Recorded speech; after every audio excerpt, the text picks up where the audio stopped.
Hereditariedade humana. Você já ouviu falar naquela expressão que quando a gente morre, a gente deixa uma herança? Bom, é mais ou menos isso que a gente vai tratar hoje. Mas vamos falar da herança genética, que é deixada de pai para filho, de descendentes para descendentes, de geração em geração. O que é hereditariedade humana? Ela pode ser considerada uma transmissão com as características de pais para filhos. Bom, nos seres humanos, a transmissão dessas características hereditárias é considerada graças à fusão de gametas, como foi explicado em sala de aula pela professora Anne. E também vou deixar uma imagem aí representando o que eu quis explicar. Há muito tempo, a hereditariedade ou genética foi questionada. Por que isso ocorre? Por que tão parecidos? Como funciona? E muitas dessas perguntas foram feitas por filósofos famosos, como Aristóteles e Hipócrates. Agora entrando na parte de DNA. Muitas pessoas eu sei que já ouviram falar e que já falaram também que DNA é a base da vida, que tudo está contido ali no DNA. Mas não é bem assim. O DNA é onde estão as informações de genética de um organismo. É armazenado e transmitido dos seus antepassados para você, onde a carga genética está contida no núcleo e todas as células do seu organismo. Então, aquelas características de seu pai e de sua mãe estão em você agora. Eles formaram somente um DNA e é único isso. Então, é esse o significado da sigla DNA. Ao lado, eu vou deixar uma imagem que representa como ocorre a transmissão feita pelo DNA. Agora entrando na parte de alelo. Alelo são genes que se encontram na mesma posição, em cromossomos homólogos.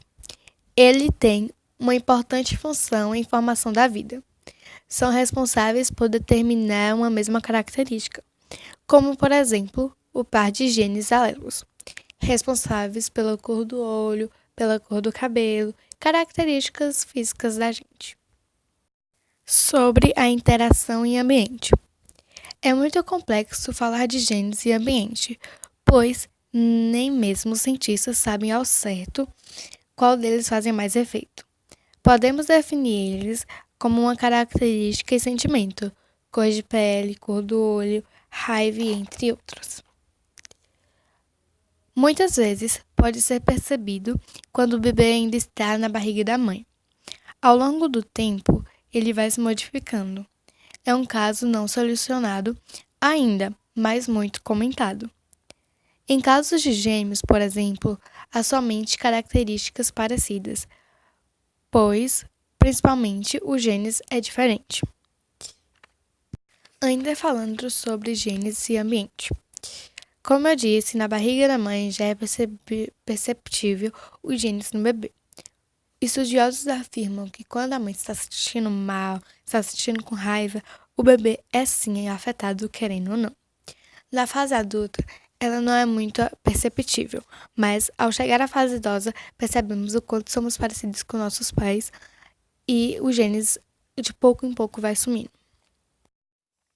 A árvore genealógica. A árvore genealógica, desde pequenos, aprendemos a fazer, mas nunca nos aprofundamos nesse assunto. Bom, a árvore genealógica é uma representação das pessoas que tiveram a participação na existência de uma pessoa ou família, ou seja, o histórico levado de dados sobre os seus ancestrais. Boa parte da árvore genealógica começa a partir dos bisavós, avós, passando para filhos e netos, e assim sucessivamente. Geralmente é colocado fotos de seus parentes, mas também pode ser encontrada somente com nomes ou desenhos, podendo assim ver a mudança de sua família e as principais características. Com o avanço da tecnologia, há sites que possibilitam fazer sua árvore genealógica e até mesmo ver suas origens sobre a determinação do sexo.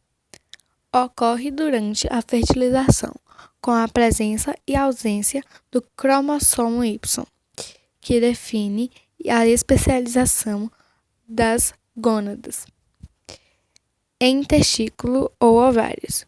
Nos machos, os cromossomos são diferentes, X e Y. Como pode ser um pouco confuso de entender, eu vou deixar uma imagem ao lado que fica mais fácil de todos entenderem. E agora, para finalizar, eu vou falar sobre a síndrome genética. As síndromes genéticas são doenças caracterizadas por um conjunto específico de sinais e sintomas. Uma causa genética, isto é, devido a uma anomalia envolvendo um ou mais cromossomos ou genes. Mutação, exclusão, duplicação ou outros, afetando assim na movimentação, no metabolismo e, querendo ou não, vai afetar a mãe de um modo ou de outro. Em muitos casos, a família ou até mesmo a mãe prefere abortar, pois não querem passar dificuldades tanto no tratamento quanto na sofrer bullying, sofrer preconceito, então eles preferem abortar. Atualmente no Brasil não se tem uma lei que permita abortar, mas nesses casos não é nem por querer, mas é pela dificuldade mesmo. Então foi isso, eu espero que vocês tenham gostado do vídeo. Muito obrigada por ter assistido até aqui. E desculpa por estar rouca, mas eu tive que gravar assim de um jeito ou de outro. E foi um vídeo pequeno, porque eu resumi ao máximo no que eu entendi, porque senão o vídeo ia ficar muito longo também. Obrigada.